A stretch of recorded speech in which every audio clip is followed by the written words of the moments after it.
नमो अरिहन्ताणं नमो सिद्धाणं नमो आयिरीयाणं नमो उपछायाणं नमो लोये सवसागुणम्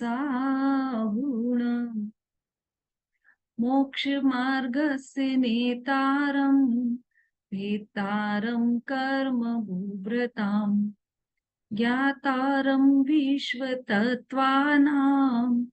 वन्दे तद्गुणलब्धये।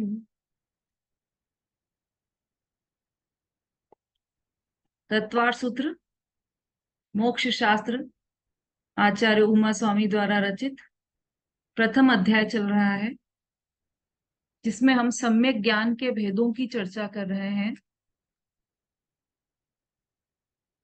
मतिश्रुत ज्ञान, अवधि ज्ञान और मनःपर्य ज्ञान की चर्चा हमारी चल चुकी है। सर्वप्रथम कोई सूत्र बोलना चाहे तो बोल सकते हैं।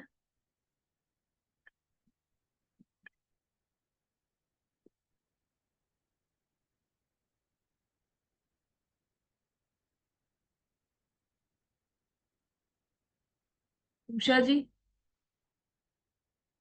दीदी मुझे बोल दे। हाँ दीदी, दीदी बोल रही। हाँ, याद किए हैं आपने? हाँ दीदी याद। हाँ, बोलिए बोलिए। सम्यक दर्शन, सम्यक दर्शन ज्ञान चारित्राणि मोक्ष मार्ग तत्वार्थ सिद्धानम सम्यक दर्शनम तन्निसर्ग दधिगमाद्वा नाम तन्निसर्ग दधिगमाद्वा जीवा जीवासुर बंध संबर निर्जरा मोक्षाश्वतत्वम मोक्षाश्वतत्वम नाम स्थापना द्रव्य भाव तस्य तन्यास प्रमाण नयर अधिगमा और निर्देश स्वामित साधना अधिकरण स्थिति विधानता सत्य सत्य संख्या क्षेत्र स्पर्शन कालांतर कालांतर का सत्य संख्या क्षेत्र स्पर्शन कालांतर भावस बहुत वेश्य मति श्रुत मति श्रुतवधि मन पर्याय केवलानि ज्ञानम केवलानि ज्ञानम आदे आदे परोक्षम प्रत्यक्ष मन नहीं आदि एक और दीजिए प्रत्यक्ष आदि परोक्षम तत् प्रमाण आदि परोक्षम प्रत्यक्ष मनत। हाँ प्रत्यक्ष मनत। हाँ ठीक है, बस बहुत बढ़िया। थोड़ा अभ्यास और कीजिएगा आप इसका। आगे बोलिए संगीता जी, इसके आगे से। प्रत्यक्ष मन्यत मति स्मृति संज्ञा चिंता निरोधितनर्थांतरम तदिंद्रिया निंद्रिया निमित्तम अवग्रहे अहवाय धारणा भौवित क्षिप्राणि धृतान द्रवाणाम क्षेत्राणाम अर्थस्य व्यंजनस्य वग्रह न चक्षुर्निद्रिभ्याम श्रुतम मतिपूर्व द्वयनेश द्वादश भेदम व प्रत्यदो अवधि नारकाणाम उपसम निमित्ता षड विकल्पा शेषाराम ऋजु विपुलमति मना परह विशुद्ध प्रतिपाद्यव्यम तद विशेषा विशुद्ध क्षेत्र विषयभ्य अवधि मना पर्यायो मति श्रुतो निर्बंधो द्रव्य सब पर्यायसु रूपिस्वदे तदंत भागे मना पर्यस सर्वद पर्यायसु केवलस एकादीनि भाज्यानि युक्पते कस्मिना चतुरभ्य। बहुत आगे तक पहुंच गए। हाँ कोई बात नहीं, और बोल दीजिए। एक ही बचा अब तो।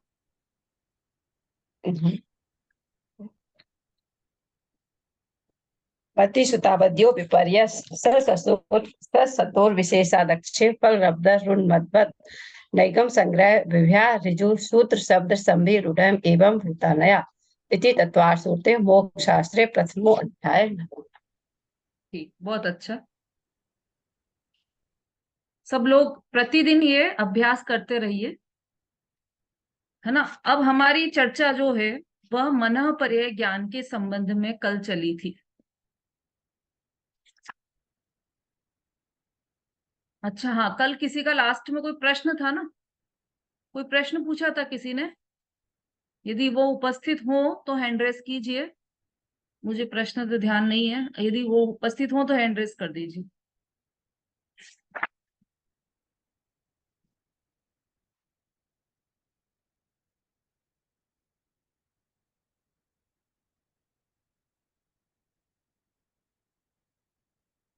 चलिए कोई बात नहीं, उनका जब वो आएंगे तब उनका प्रश्न लेंगे हम अपने विषय पर चलते हैं, मनः पर्याय ज्ञान के भेद और विषय।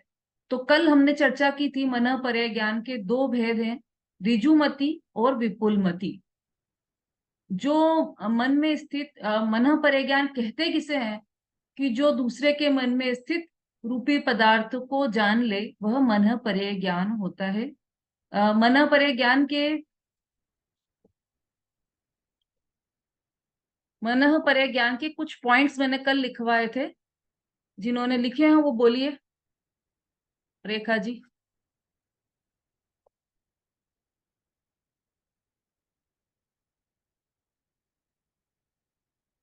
अनम्यूट कीजिए। जय हाँ, जय। बोलिए। दीदी, मने पर्याय ज्ञान का अंतरंग निमित्त।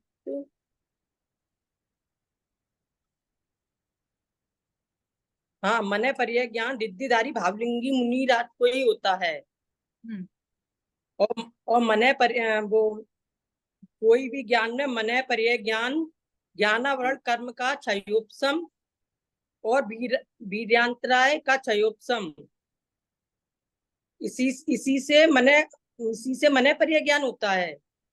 और मने पर्याय ज्ञान 6 से 12 गुण स्थानवर्ती को होता है। इसके पहले वाला पॉइंट बहुत गड़बड़ लिखा है आपने भाई, और किसी ने लिखा हो तो वो बोलिए।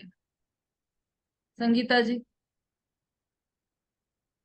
हाँ दीदी, मनः पर्याय ज्ञान के दो भेद हैं, ऋजुवती और विपुलमती। जो द्रव्य छेद काल और भाव की मर्यादा सहित दूसरे के मन में स्थित रूपी पदार्थों को इंद्रिया मन की सहायता के बिना ही जानता है, प्रत्यक्ष जानता है, उसे मनः पर्याय ज्ञान कहते हैं।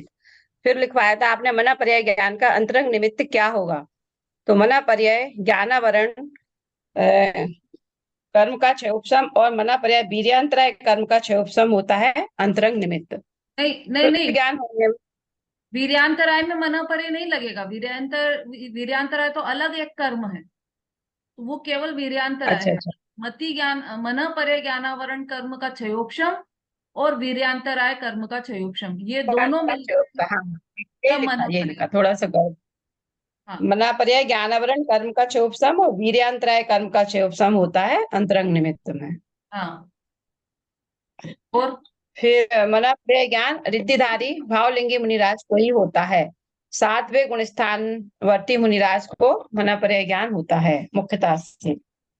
2-3 कोष तक के क्षेत्र को जान सकता है, काल अपेक्षा से 2-3 भवों तक जान सकते हैं, 100 भव तक भी जान सकते हैं। वो भीष्म पितामह वाला उदाहरण आया था 100 भव के अरे लिए। नहीं नहीं नहीं नहीं, अरे इसमें गड़बड़ है। स्वभाव तक को भी अच्छा, जान सकते हैं, इसका मतलब ये है कि हमने तो ये लिखवाया था ना कि उसका उत्कृष्ट काल तो असंख्यात है, असंख्यात भाव तक को जान सकता है। हाँ हाँ, आगे फिर वही आया है, संख्यात भव अगले और पिछले भव को मना पर्याय ज्ञानी मुनिरा उत्कृष्ट रूप से जानते हैं, और जगन रूप से 2 या 3 भव। हाँ ठीक है। यही लिखा है। हाँ और वो उसको बीच आप, बीच में स्वभाव वाली बात आई थी ना, तो वो स्वभाव वाला भी लिखा। हाँ तो स्वभाव तक को जान सकता है, नहीं स्वभाव हाँ हाँ, वो नहीं, स्वभाव तक को तो जान ही तत्व पर सकते हैं, असंख्यात भवों को जान असंख्यात सकते भाव हैं। हो तक को जान सकते। ठीक है, ये समझ में आना चाहिए बस, बाकी लिखने में कुछ गड़बड़ तो चल सकता है, लेकिन समझ में बराबर आना चाहिए। समझ में बराबर है। दीदी, ऋजुमती मने पर्याय ज्ञान और विपुलमती मने पर्याय ज्ञान इसके अंतर्गत बताया था आपने तो। क्या? नहीं, ये तो मना पर्याय ज्ञान में बताया है। तो ऋजुमती मने पर्याय ज्ञान के अंतर्गत ये बताया था कि एक मत्ती वो सरल पदार्थों को जानता है उत्कृष्ट सीमा 7 और 7-8 भव तक। और ऋजुमती मने पर्याय ज्ञान में बताया था कठिन पदार्थों को जानता है, उत्कृष्ट एवं असंख्यात भव। वो विपुलमती में। उल्टा हो गया है। ऋजु, हाँ, ऋजुमती हाँ वाला ऋजु, ऋजुमती में लिखा है, विपुलमती वाला ऋजुमती सात में। आठ भव।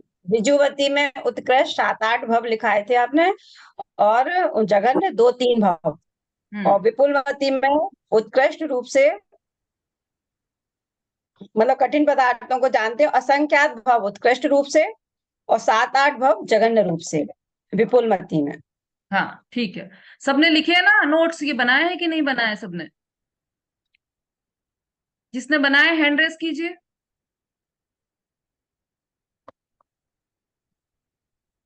रेणु जी, रेणु जी, मंजू जी, कुंद प्रभा जी, सरिता जी, उषा जी, बस। अर्चना जी। बाकी सब लोगों ने नहीं बनाया? इंपॉर्टेंट नहीं लगा क्या? हम्म। नोट्स तो बनाना ही है ना, नहीं तो क्लियर नहीं होगा। देखो अब वो लोग जो बोल रहे हैं वो सब कितना इंपॉर्टेंट है, और जो बोल रहे हैं वो इसीलिए बोल पा रहे हैं क्योंकि उन्होंने नोट्स बनाए हैं, तो उसका अध्ययन कर पा रहे हैं, उसको समझ पा रहे हैं। नोट्स नहीं बनाएंगे तो समझना थोड़ा मुश्किल रहता है, या फिर दूसरों के नोट्स पे डिपेंड रहे। अब दूसरों के नोट्स पे डिपेंड रहोगे तो अब देखो रेखा जी ने थोड़ी सी गड़बड़ गड़बड़ भी लिख दी है, तो वो गलत ज्ञान हो जाएगा ना। तो अपने सेल्फ लिखना चाहिए। चलिए, तो इसीलिए कल इतना स्लो स्लो लिखवाया था, एक एक पॉइंट आराम आराम से बोलकर। तो नोट्स तो आप लोग सब बनाइए ही बनाइए। चलिए, ऋजुमती और विपुलमती, ये दोनों की चर्चा कल हमने की थी। उन दोनों में क्या इनकी अंतर है? अब अंतर लिखना है। परिभाषा तो लिखवा दी थी आपने, अंतर लिखना है। ठीक है, अंतर में तो वही जो परिभाषा में है ना, वही अंतर में भी आ जाएगा। अ, जैसे जो ऋजुमती ज्ञान है वह मतलब सरलता से चिंतित दूसरे के मन में स्थित रूपी पदार्थ को जानता है, सरल सरल चीजों को जानता है।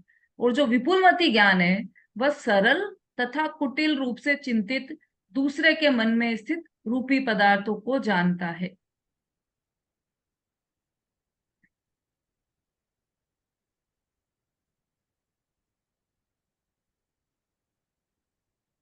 एक तो ये अंतर हो गया दोनों में।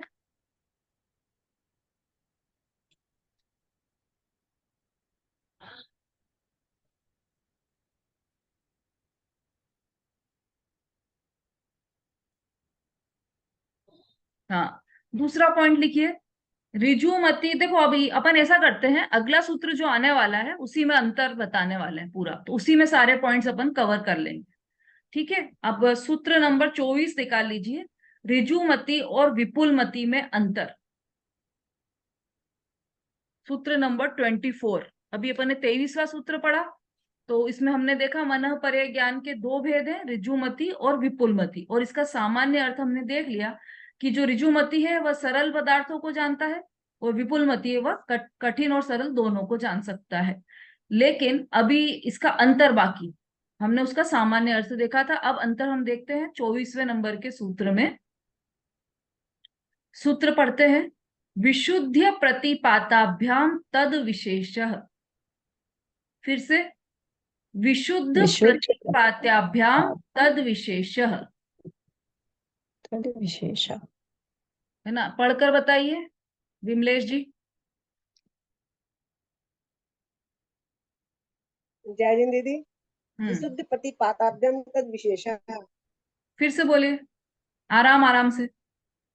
विशुद्ध विशुद्ध प्रतिपाताभ्यम तद विशेषः।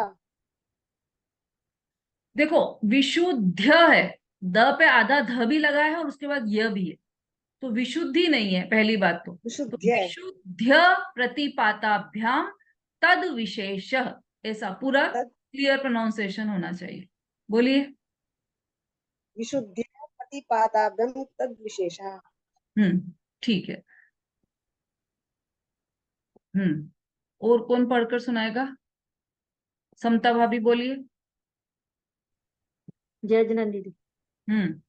विशुद्ध विशुद्ध प्रतिपादाभ्या तद तदुद्देश्य तद तद विशेषा। हाँ, अब ये जो पहला है ना उसको फिर से पढ़िए। विशुद्ध प्रतिपादाभ्या हाँ ठीक है, तद विशुद्ध, विशुद्ध है वो, है ना? ठीक है, वैसे सही बोला आप। विशुद्ध। हाँ ठीक है, हाँ। सही बोला। नंदिता जी बोलिए। जय जिनेन्द्र। हम्म। विशुद्ध प्रतिपाताभ्यां तद विशेषः। ठीक है, सब लोग प्रैक्टिस करते रहिए घर पर इन सूत्रों को पढ़ने की। चलिए, विशुद्ध प्रतिपाताभ्याम तद विशेष, सबसे पहले इसका सामान्य अर्थ देखते हैं हम।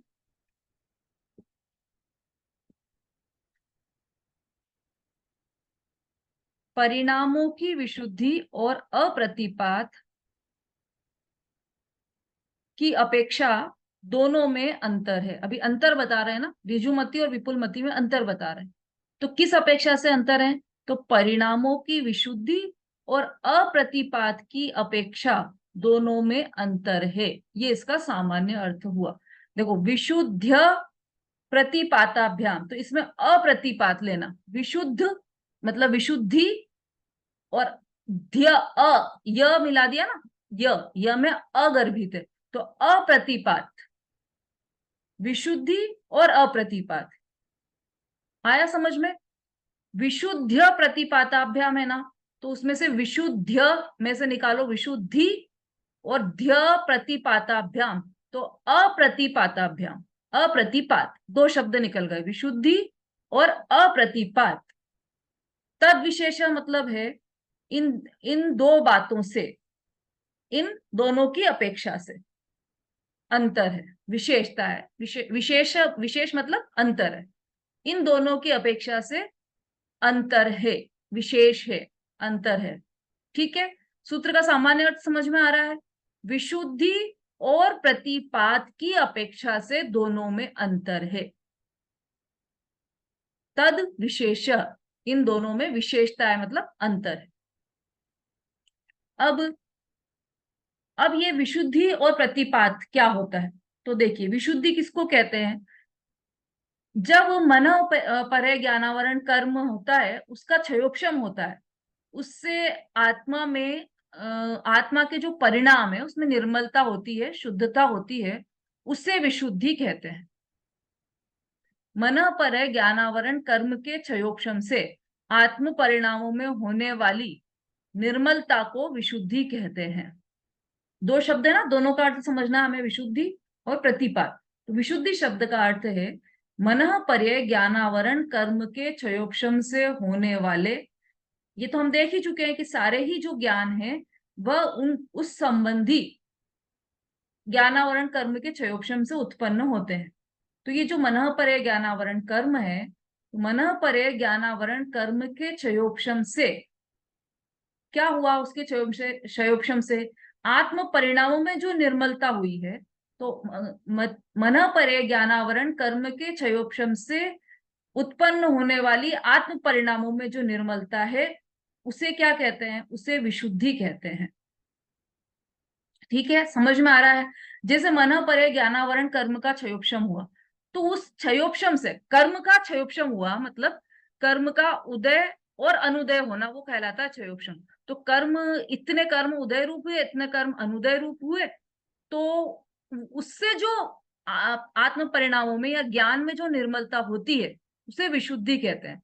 वो विशुद्धि की अपेक्षा से दोनों में अंतर है। किस किस में? ऋजुमति और विपुलमति मन पर्य ज्ञान में अंतर है। एक तो विशुद्धि की अपेक्षा से अंतर है, अभी और समझाएंगे इसको डिटेल में। एक तो विशुद्धि की अपेक्षा से अंतर है, दूसरा अप्रतिपात की अपेक्षा से अंतर है।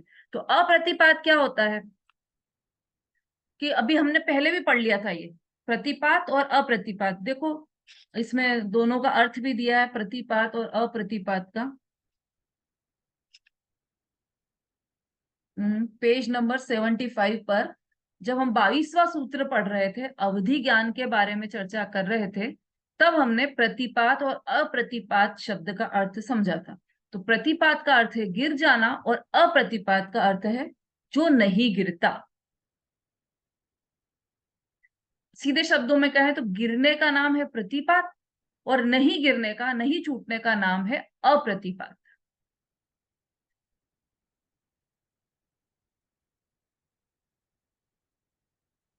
तो विशुद्धि और प्रतिपात की अपेक्षा से दोनों में अंतर है। अब कैसे अंतर है वो अपन थोड़ा समझ लेते हैं। तो जो ऋजुमती मन पर्याय ज्ञान वाले जीव होते हैं, पहले तो देखो दोनों में समानता क्या है। कल शायद मैंने लिखवाई थी समानता।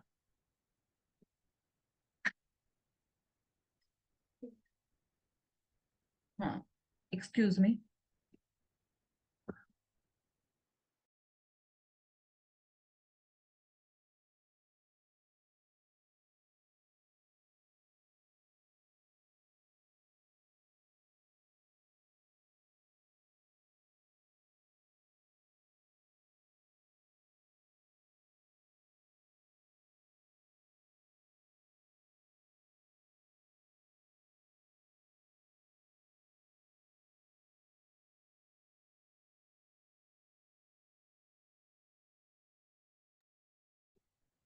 हाँ जी,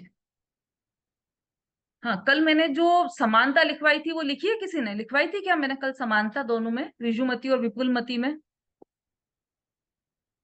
शोभा जी। दीदी जय जी ने हाँ, आपने ऋजुमती विपुल भर प्रत्यय है।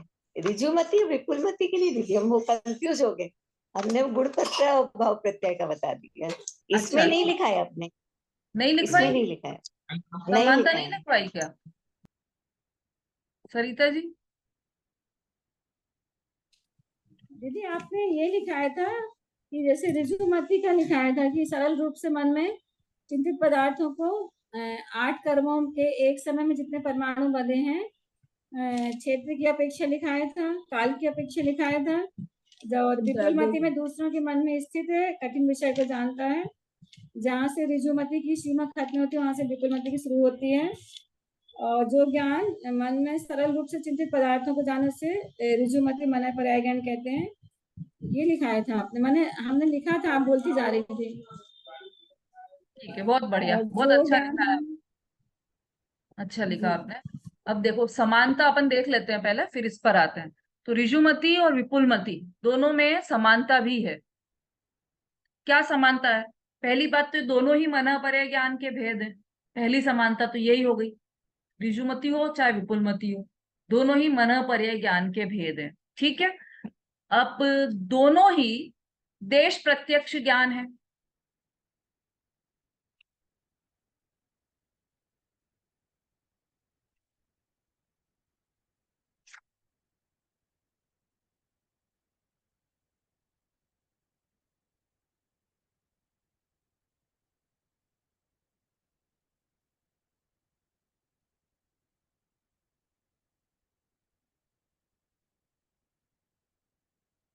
दोनों ही ज्ञानी जीवों को होता है।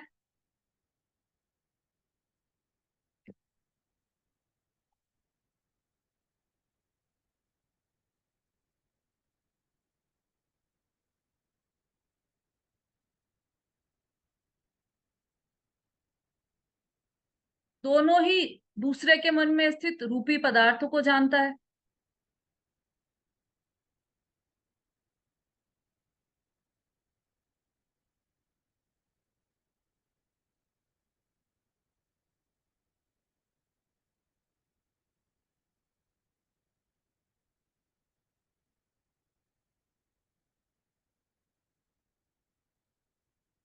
और दोनों ही द्रव्य क्षेत्र काल भाव की मर्यादा सहित होते हैं।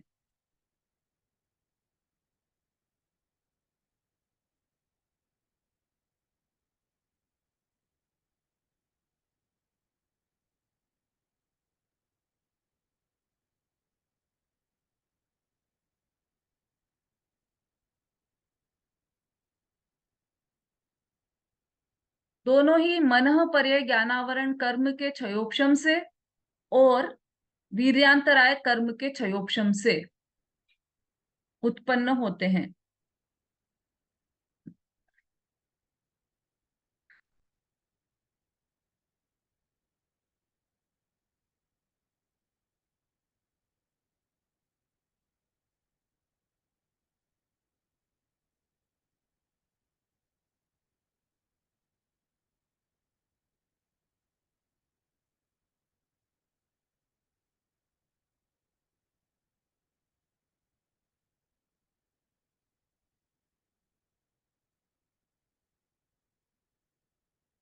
ठीक है, ये तो हो गई दोनों में समानता।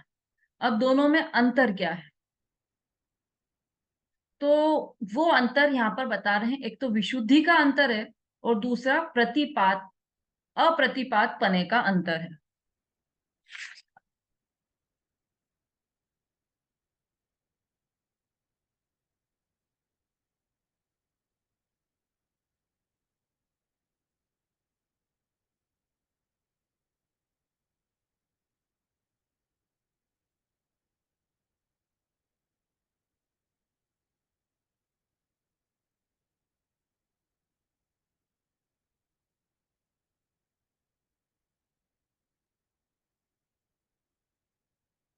चलिए अब देखते हैं अपन विशुद्धि। तो देखो, जो विशुद्धि है उसका अर्थ ये है कि जो मनः परय ज्ञानावरण कर्म का जो क्षयोपशम हुआ है, उससे आत्म परिणामों में जो विशुद्धि हुई है, वो ऋजुमति की अपेक्षा विपुल मति में ज्यादा विशुद्धि होती है। तो वो विशुद्धि की अपेक्षा से श्रेष्ठ विपुल मति मनः परय ज्ञान है। ऋजुमति कम श्रेष्ठ है और विपुल मति श्रेष्ठ है। इन दोनों की तुलना की जाए तो ऋजुमति और विपुलमति की, है ना। तो विशुद्धि ज्यादा किसमें होगी? विपुलमति में। एक बात। दूसरा, कल अपन ने द्रव्य क्षेत्र काल भाव का भी देखा था, है ना। तो द्रव्य क्षेत्र काल भाव की मर्यादा की अपेक्षा से भी दोनों में अंतर है, ऋजुमति और विपुलमति में,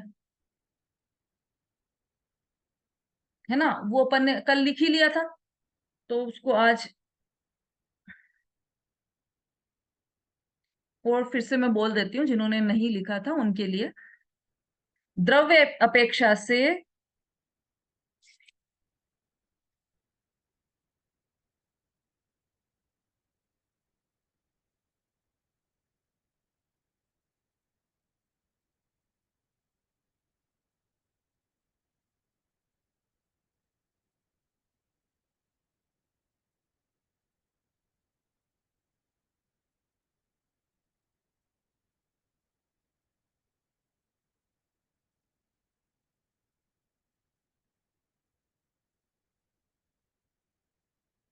हम्म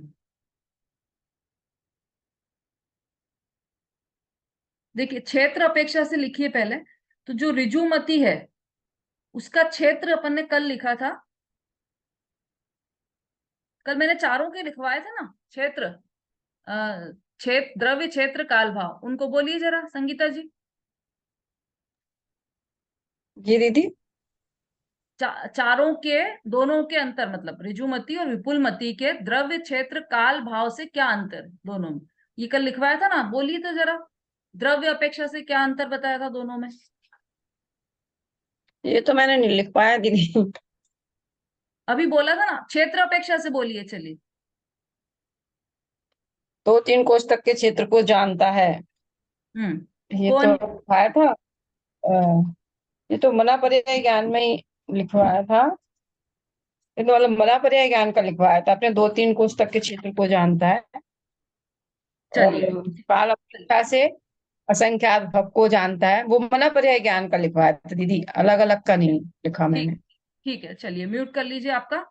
क्षेत्र अपेक्षा से ओके। देखिए, ऋजुमति का जो विषय है वो 2-3 कोष तक का है,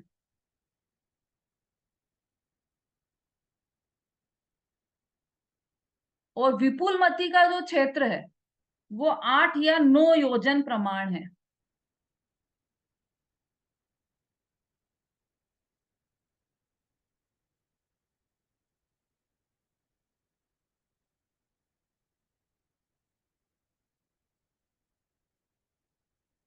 और काल अपेक्षा से ऋजुमति का विषय 8 भव है। उत्कृष्ट लिख सकते हैं आप इसमें, उत्कृष्ट 8 भव है। और विपुलमति का विषय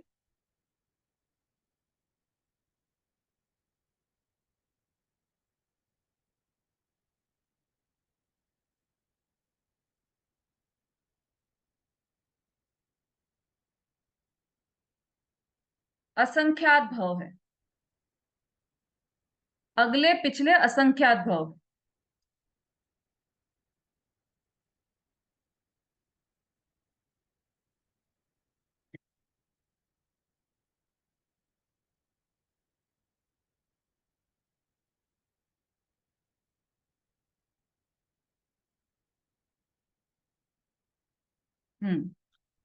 देखिए, और जो अपन ने अवधि ज्ञान पढ़ा था ना, अवधि ज्ञान, तो उसके 3 भेद बताए थे, देशावधि, सर्वावधि और परमावधि। तो वो जितना भी अवधि ज्ञान है वो सब देशावधि का विषय था, वो जो हमने जिसकी चर्चा की थी। सर्वावधि और परमावधि ऐसे होते हैं, उसके लिए भी मैंने लिखवाया था।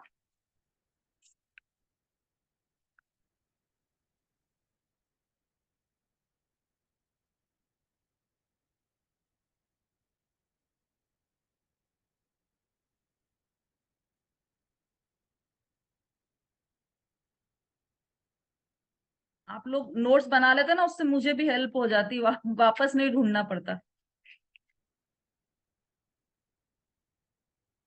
मैंने कुछ एक बड़ा सा पॉइंट लिखवाया था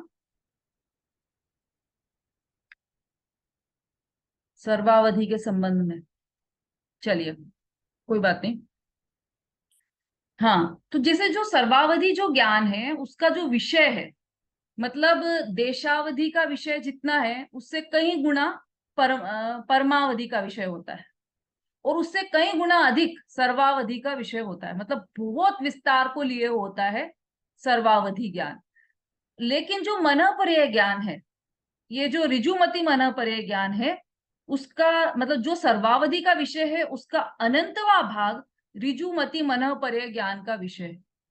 मतलब कम नहीं, ज्यादा, इतना सूक्ष्म को भी वो जान लेता है। मनःपर्यय ज्ञान इतना सूक्ष्म होता है कि इतनी सूक्ष्म वस्तु को भी वो जान लेता है। मतलब जो सर्वावधि ज्ञान का विषय है उसका अनंतवा भाग ऋजुमति मनःपर्यय ज्ञान का विषय है, इतना सूक्ष्म है। और विपुलमति उससे भी ज्यादा सूक्ष्म है। मतलब जो ऋजुमति ज्ञान का विषय है उसका अनंतवा भाग विपुलमति मनःपर्यय ज्ञान का विषय है। मतलब इतनी सूक्ष्म चीज को भी वो जान लेता है, विपुलमति मनःपर्यय ज्ञान। सीधे शब्दों में कहें तो जो सर्वावधि ज्ञान का विषय है उसका अनंतवें भाग को जान लेता है ऋजुमति मनःपर्यय ज्ञान, और जो ऋजुमति मनःपर्यय ज्ञान का विषय है उसके अनंतवें भाग को जान लेता है विपुलमति मनःपर्यय ज्ञान। ठीक है, इतना सूक्ष्मता की अपेक्षा से ये बताया है। अब हमने ये जो चर्चा कर रहे थे, हम सूत्र में से एक तो विशुद्धि को देख लिया हमने कि इसकी ऋजुमति मनःपर्यय ज्ञान की विशुद्धि विपुलमति मनःपर्यय ज्ञान की विशुद्धि की अपेक्षा बहुत कम होती है, या ये कहें कि विपुलमति मनःपर्यय ज्ञान की विशुद्धि बहुत अधिक होती है। दूसरा, अप्रतिपात। तो देखो, अप्रतिपात का अर्थ है गिरना। तो जो ऋजुमति मनःपर्यय ज्ञान वाले जीव हैं वो गिर भी सकते हैं, लेकिन विपुलमति मनःपर्यय ज्ञान वाले जीव कभी भी नहीं गिरेंगे। गिरना अर्थात जैसे ऋजुमति मनःपर्यय ज्ञान कौन से गुण स्थान में होता है ये मैंने बता दिया है, तो मैं पूछ सकती हूँ आप सबसे, किसी से भी। सुषमा जी बोलिए। दीदी वैसे तो छठे से 12वीं तक हो सकता है, लेकिन जब मुनिराज 7वें गुण स्थान पर आते हैं तब इनको ये ज्ञान होता है, मनःपर्यय ज्ञान। वेरी गुड, बहुत बढ़िया। 7वां गुण स्थान इसका उत्पत्ति काल है मनःपर्यय ज्ञान का, है ना।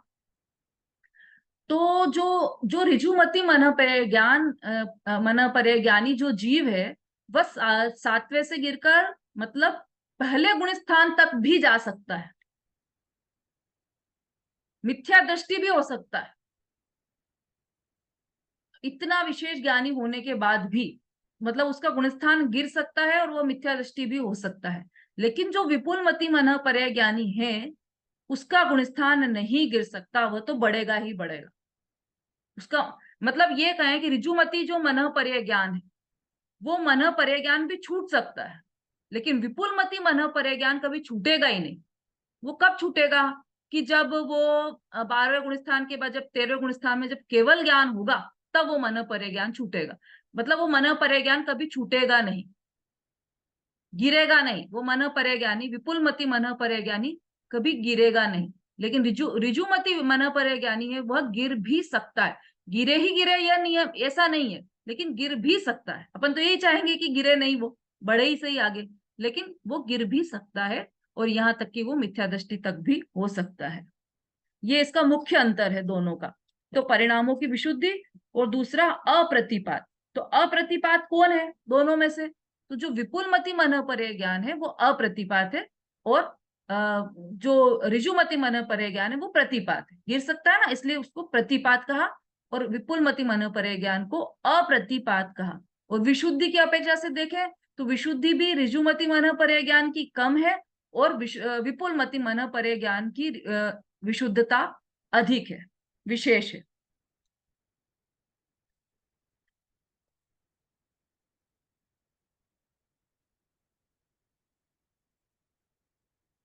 मतलब जो विपुलमति मन परे ज्ञान है वो केवल ज्ञान होने तक बना रहता है, और ऋजुमति ज्ञान होकर छूट भी सकता है।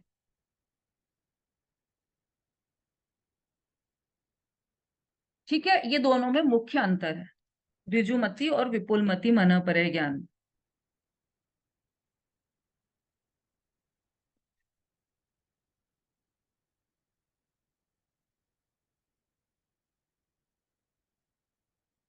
विपुलमति वाला कभी भी नीचे की ओर नहीं जाता, जब तक केवल ज्ञान हो जाए तब तक वह छूटता नहीं है ना।